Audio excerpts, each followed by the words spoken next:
ইদানিং আমার হাদির কথা খুব বেশি মনে পড়তেছে।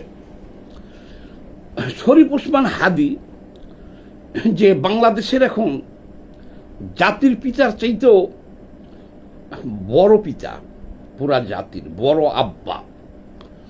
তো হাদি এখন আমার এই বাংলাদেশের কোটি কোটি মানুষের, যুবকের আইকন।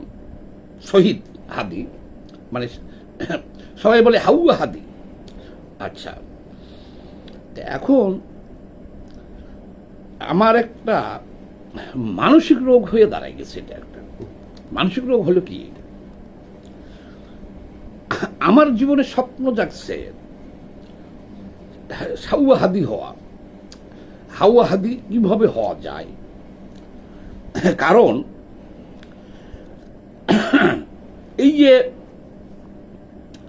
হাউয়া হাদি হলো,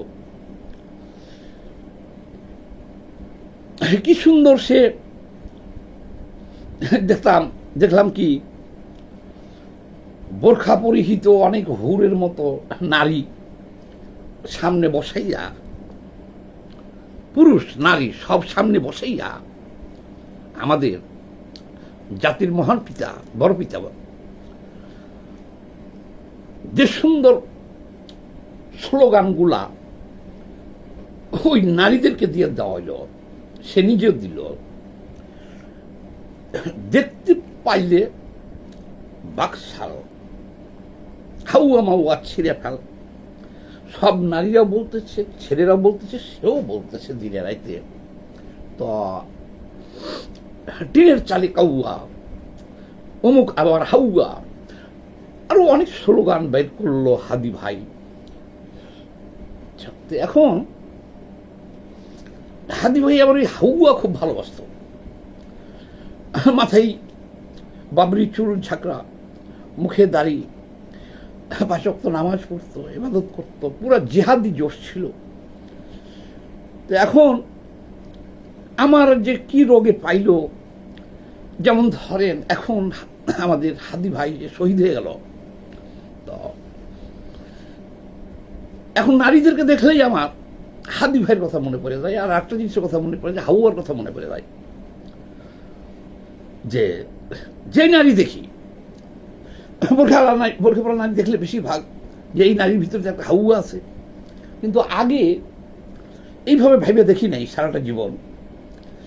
আছে তো আছেই, কিন্তু এটা মনে আসতো না, স্বাভাবিক ব্যাপার। কিন্তু এই যে হাদি, আমাদের জাতির পিতা, বড় পিতা, এই জিনিসটা যখন এইভাবে মার্কেটিং করলো, তখন এখন ওই নারী দেখলেই আমার কেন যেন মনে হয় যে এই নারীর ভিতরে একটা হাউয়া আছে। মানে এক হাদি ভাই বললে তো হইতো না, মানে সেখানে অনেক নারীদেরকে দেখছি, হুরের মতন নারী, তারা তো মিথ্যা কথা বলবে না, তারা সবাই বলতো এই কথা যে হাদি ভাইকে ভালোবেসে তারাও হাউয়া মাওয়া ভালোবেসে ফেললো। দেখি কি সুন্দরভাবে নারী পুরুষ এক জায়গাতে বসে বলতেছে, টিনের চালে কাউয়া, তুমি আমার হাউয়া, দেখতে পাইলে বাকশাল, হাউয়া মাওয়া ছিঁড়ে ফেল। এই খালি হাউয়ার কারবার চলতে থাকলো, হাউয়া হাউয়া হাউয়া হাউয়া হাউয়া। ফেসবুকে ঢুকলে হাউয়া, ইউটিউবে ঢুকলে হাউয়া, রাস্তায় গেলে হাউয়া, টেলিগ্রামে দেখি হাউয়া আর হাদি ভাই, হাউয়া আর হাদি ভাই, হাউয়া আর হাদি ভাই।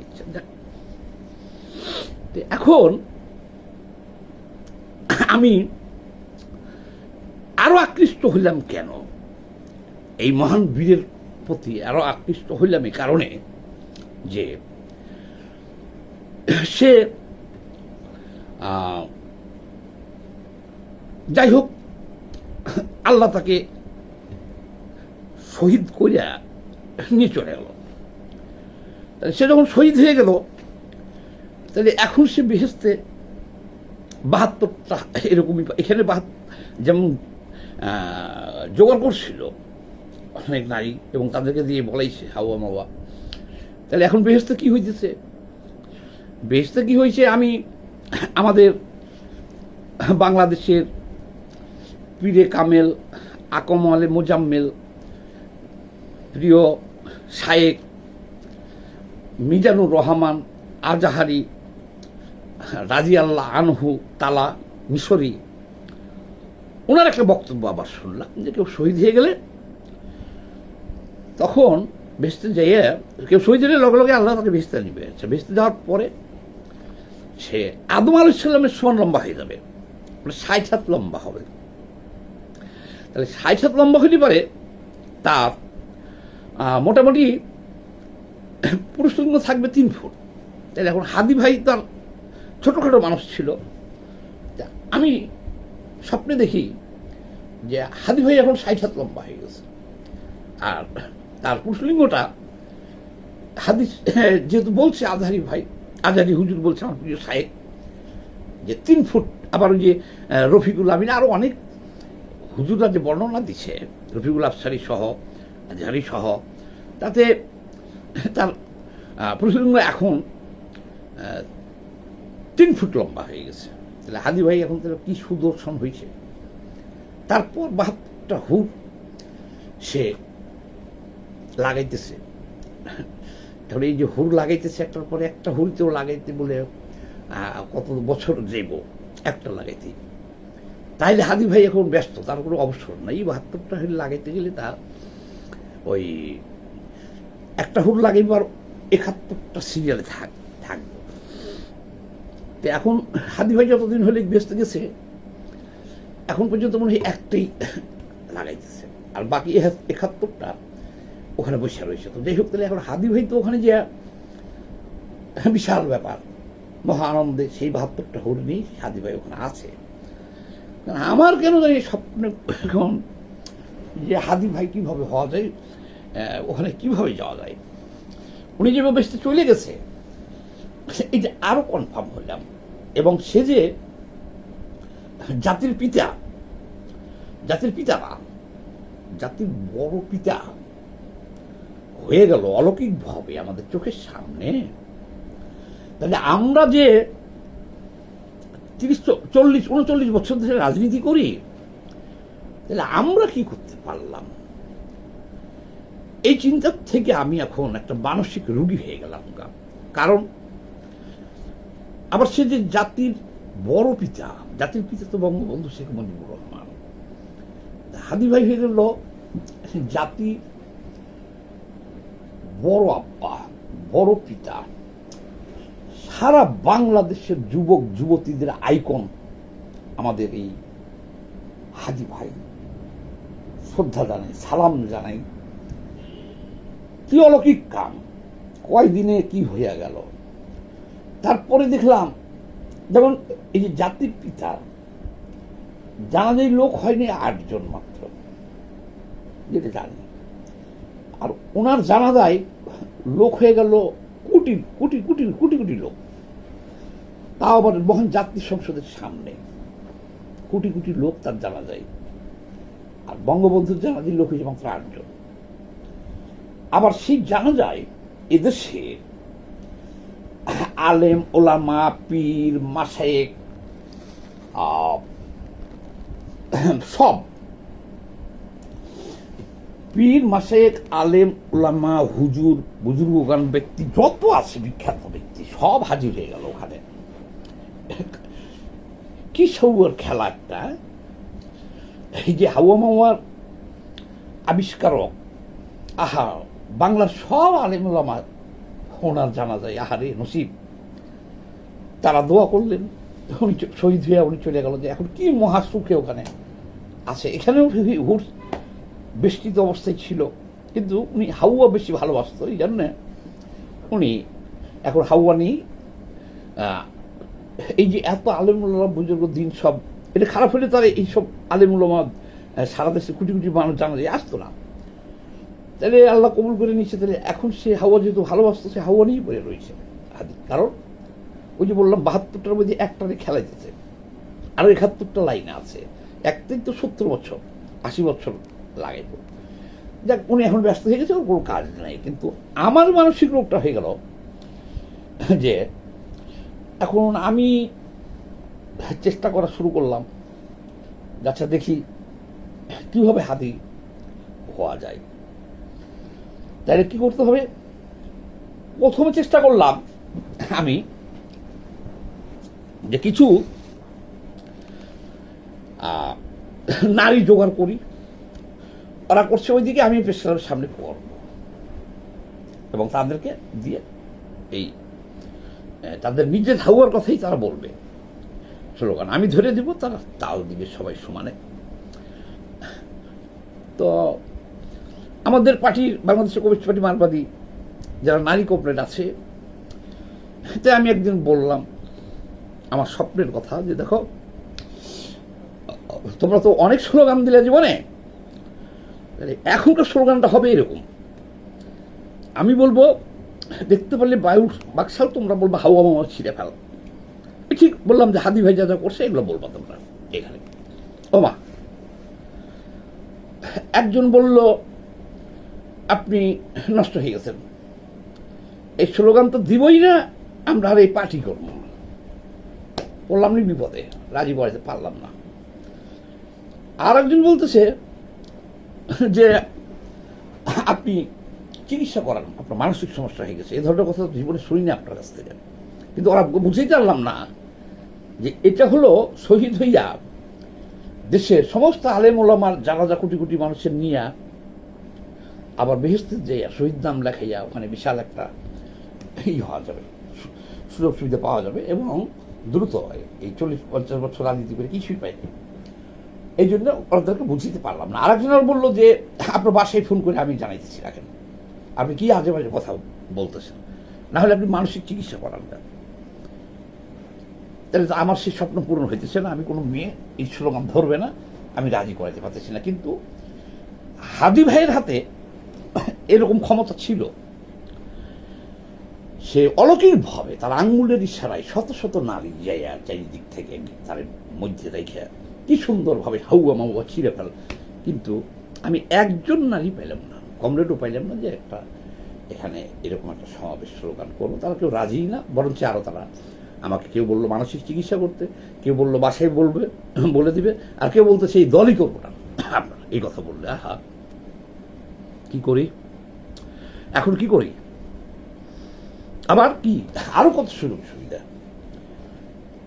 সারা জাতির যুবকদের আইকন হওয়ার এটা একটা সুযোগ কিন্তু নারী পেতেছি না আমি এই স্লোগান দেওয়ার জন্য, পুরুষও পাইতেছি না। পুরুষ কমরেড যারা আছে তারা বলতেছে না আপনার সাথে থাকা যাবে না, আপনি চিকিৎসা নেন। আচ্ছা, ওই চিকিৎসার বিষয়টা আমি পরে আসতেছি। আবার সরাসরি জাতীয় কবির পাশে কবর, সেটাও হতে পারবে, এইটা আমার ব্রেনে এখন ঢুকে গেছে। আচ্ছা, আর একটা কথা বলি, আপনি দেখেন আবার সরকার থেকে 1 কোটি টাকা দিবে আমার পরিবারে, আবার 1 কোটি টাকা দিবে ফ্ল্যাট কেনার জন্য, আবার আমার ভাই ব্রাদার থাকলে বড় বড় দূতাবাসে চাকরি দিবে। আহা, কি ব্যাপার! আর সারা দেশে ওই হাদি ভাইয়ের মতো স্লোগান দিবে। তো হাদি ভাই না হয় বড় পিতা হয়েছে, আমি দ্বিতীয় নম্বরে থাকবো আমি। কিন্তু এই একটা সমাবেশ করব, স্লোগান দেওয়ার লোকই তো পাচ্ছি না, তাদেরকে তো বুঝাইতে পারলাম না। কিন্তু এখন বুঝতেছি যে হাদি ভাই একটা বিশাল ক্ষমতা ছিল, না হলে এত বোরখা পরা নারী সে পাইলে কোথায় যে তারা তাদের নিজের হাউয়া মাওয়ার কথা সারাদিন হাদি ভাইয়ের নির্দেশে বলছে তারা। কিন্তু আমি একজন নারীও জোগাড় করতে পারতেছি না। তার এই যে ক্ষমতাটা একটা ছিল, এই জন্য সে এখন বেশি যে ভোট লাগাইতেছে, এই জন্য সারা দেশে যুব সম্পদের তার আইকন, যত আলেম ওলামা আছে সব দোয়া করছে তার জন্য, ইয়েতে গেছে জানাজায় গেছে। দূর একটা মানুষের জানাজায় দেখি লোকই হয় না, কোটি কোটি লোক তার জানাজায়। তাহলে এখন ভাইবে দেখলাম যে আসলেই কাজটা কঠিন, কোনো নারীও পাইতেছি না, পুরুষও পাইতেছি না, এই স্লোগান দেওয়ার লোকই পাইতেছি না। তাহলে তো সে অনেক অসাধ্য সাধন করেই তো সে এখন বেশ হুল নিয়ে বসে রয়েছে, তাই না? আচ্ছা, এখন এই যে মানসিক সমস্যার কথা বলতেছে, এখন মানসিক একটা ব্যাপার আমি বলি। বর্তমান শিক্ষামন্ত্রী দেখলাম 9,000 শিক্ষক নিয়োগ দিবে, ধর্ম শিক্ষক, যারা নৈতিক শিক্ষা দেবে আমাকে। কারণ সবাই বলতেছে আমার নৈতিক স্খলন ঘটে গেছে, এই জন্য আমি এগুলো বলতেছি, মিছিলে এগুলো বলতে হবে, লোক খুঁজতেছি। তা আরেকজন বললো যে তাহলে এক কাজ করে, এই যে শিক্ষক নিয়োগ দিতেছে ধর্ম শিক্ষক, শিক্ষার তো কোনো বয়স নাই, আপনি এখানে ভর্তি হন। তো এখনো নিয়োগ হয় না, নিয়োগ হইলে পরে আপনি এখানে ভর্তি হয়ে আপনি আপনার নৈতিক শিক্ষা ওখান থেকে নেন। মানে আর এক সমস্যায় বললাম, সেই সমস্যা হলো এই যে ধর্ম শিক্ষক যারা আছে এদের বিরুদ্ধে আবার শিশু বলাৎকারের অভিযোগ অনেকের পিছনে মাদ্রাসা ছাত্রদের বিরুদ্ধে, এবং যারা সারা জীবন নৈতিক শিক্ষা নেয় মাদ্রাসা হুজুরদের কাছ থেকে, সেখানেই তো অহরহ তাহলে বলাৎকার মনে হয় ভালো, খারাপ কিছু না। এটা আমি নিজে মনে মনে বুঝতেছি, তাহলে এটাও মনে হয় ভালো। না হলে যাদের বিরুদ্ধে শত শত বলাৎকারের অভিযোগ, তাদেরকে দিয়ে আবার নিয়োগ দিতেছে 9,000 নৈতিক শিক্ষা নেওয়ার জন্য। আর আমি এটা শুনছি তারেক মনোয়ারের কাছে, এই ইসলামী নৈতিক শিক্ষা শিক্ষার কারণেই ইউরোপ আমেরিকা সব এরকম এত উন্নত হয়ে গেছে। তো ঠিক আছে ভাই, এই শিক্ষামন্ত্রী যদি নৈতিক শিক্ষক নিয়োগ দেয়, তখন আপনি আমাকে একটু বললেন আপনারা, আমি সেখানে আগে ভর্তি হয়ে নৈতিক শিক্ষাটাই আমি নিব। এখন আবার আজকে এই হাদি ভাইকে যে হত্যা করে ওই করছে, তারা আবার জামাতের নাম নিতেছে। ওই যে ভারতে দেখলাম বলতেছে জামাত করছে, বিএনপি করছে, আমি করিনি, আমি মারিনি, ওরাই মারছে। তো আমি এক গুরুর কাছে বললাম যে আমি কি এটা হইতে পারবো না, এই চেষ্টা করতেছি, হাদি হইতে পারবো না। বলছে আরে পাগল, তোর মাথায় কিছুই নাই, নিজে নিজে হাদি হওয়া যায় না, তোমার নসিবে নাই, তোমাকে পছন্দ করে না। এই হাদিদেরকে বানাইয়া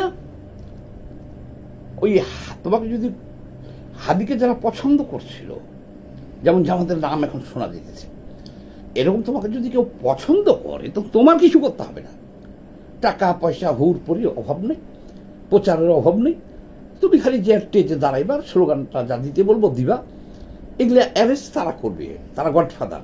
তোমার মতো একজন লোকের পক্ষে, কাঙালির পক্ষে এত নারী জোগাড় করা আর নারীদের মুখ দিয়ে স্লোগান দেওয়ানো, তোমার কথাই এটা হবে না। এটা হলো তুমি চেষ্টায় থাকো, যদি কারো দৃষ্টিতে পড়ো তাহলে আবার তোমার ডাক পড়বে, তুমি রাতারাতি হাদি হয়ে যাবে, এবং তোমাকে তারাই হুরের দেশে পাঠাই দেওয়ার ব্যবস্থা করবে।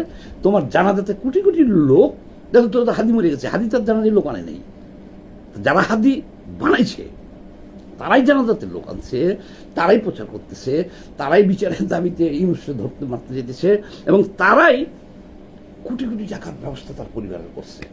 তুমি বোকা না, আমরা করছে, তুমি বোকা না, তুমি চেষ্টাই থাকো। কিন্তু হাদি, এবার ফাইনালি বলি, হাদি নিজে নিজে হওয়া যায় না, হাদিকে কেউ বানায়, আবার এই হাদিদেরকে খতম করে নামের আগে শহীদ বানাইয়া হুরের দেশে পাঠায়। সবাই এই ভিডিওটা একটু বেশি বেশি করে শেয়ার দিয়ে